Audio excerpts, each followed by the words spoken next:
Hi viewers, అందరికీ నమస్తే friends. Mumbai ఇండియన్స్కి సంబంధించిన అప్డేట్తో పాటు ముంబై క్రికెట్ అసోసియేషన్కి సంబంధించిన అప్డేట్, ఈ రెండు అప్డేట్స్ ఈ వీడియోలో కవర్ చేయబోతున్నాను. సో వీడియో చివరి వరకు చూసే ప్రయత్నం చేయండి.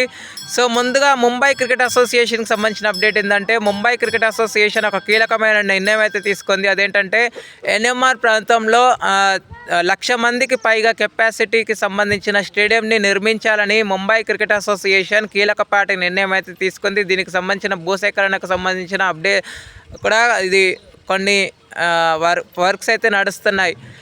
సో ఈ విషయం ఏ టైంలో తీసుకున్నారో కానీ చాలా మంచి ఇనిషియేటివ్ అనే చెప్పుకోవచ్చు. ఎందుకంటే ఆల్రెడీ వ్యాంకడే ఉంది, డబంగ్ ఉంది, దాంతోపాటు మంచి మంచి క్రికెట్ స్టేడియంస్ అయితే ఉన్నాయి. బట్ ఇప్పుడు 1,00,000 మందికి పైగా కెపాసిటీ ఉన్నటువంటి స్టేడియంని నిర్మించడానికి తీసుకున్నటువంటి ఇనిషియేటివ్ ఏదైతే ఉందో అది చాలా మంచి నిర్ణయంగా చెప్పుకోవచ్చు. ముంబై క్రికెట్ అసోసియేషన్ ఆలోచించింది. అబ్సల్యూట్లీ నా వరకైతే రైట్. సో ఇప్పుడు అహ్మదాబాద్ ఏదైతే ఉందో అహ్మదాబాద్తో సంయుక్తంగా వెళ్ళే అవకాశాలు లేకపోలేదు.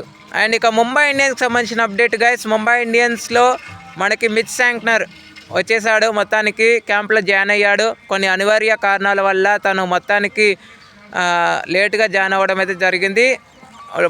లేట్గా జాయిన్ అయ్యాడు. మొత్తానికి ఇంకా ఆఫ్ స్పిన్ కొరత అనేది మనకి తీరిపోయిందనే చెప్పుకోవచ్చు.